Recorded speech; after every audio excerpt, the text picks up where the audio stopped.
Nick Whitehouse. I've really got lots and lots of comments, and it's been a very interesting discussion. Thank you to all the speakers and so on. But I'd like to start off with probably the elephant in the room, and that is housing is the most difficult one to start with. We all know that we're producing less than half the houses we need, year on year on year. We also know that housing is going up and up in price. We also know that we don't spend enough on our housing. Housing accounts for the building cost is less usually than a third of the development cost. And at the end of the day, when a private house for sale is built, it is sold based on market conditions of other houses around it, not whether they perform better, whether it's all to do with market conditions. So we've got a real problem. And at the end of the day, when somebody buys a house, it's normally to do with location, location, location. They don't have a choice of what they're buying. So we've got to change that condition. And I accept what has been said. I would have thought it's easier to work on the health issues on employment areas, because the pressure will come from employees and benefits will accrue to employers in offices, etc., which then will produce lifestyle changes perhaps and put pressure on the other way around. Because we don't build well enough for our houses. They're too cheap. They're too basic. The house builders do a brilliant job at doing a cheap job. We can solve all the environmental issues now. I'm an environmental professor, so I have some idea of what it's all about. We can deal with the envelope.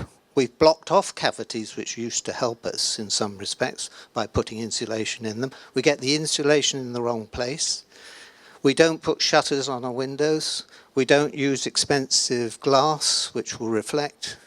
We don't do anything which adds a penny, which would give us better conditions. So we've got a real issue in this country, and to expect the government to spend any money, forget it.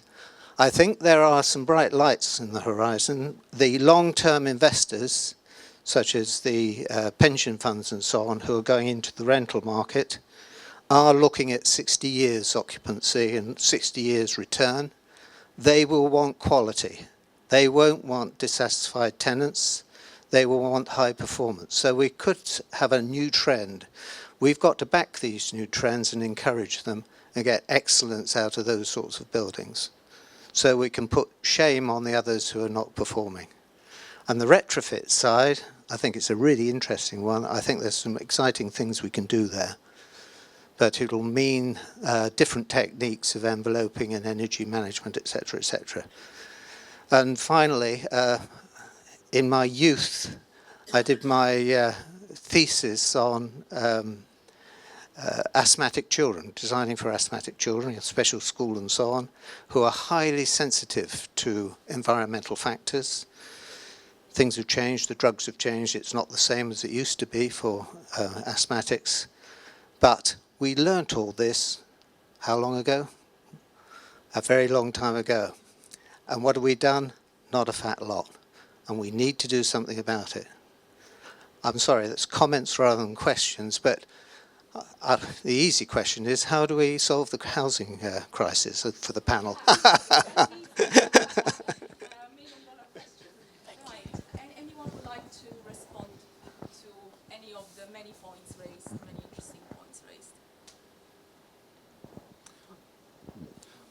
I just want to come back to this one health professional here, and when this was written on last year in a couple of reports, influential industry reports, it's very difficult to get the cooperation or to have health professionals say there is a connection between these things and illness, which we all know is there. I think one of the lights on the horizon here is the whole geomedicine.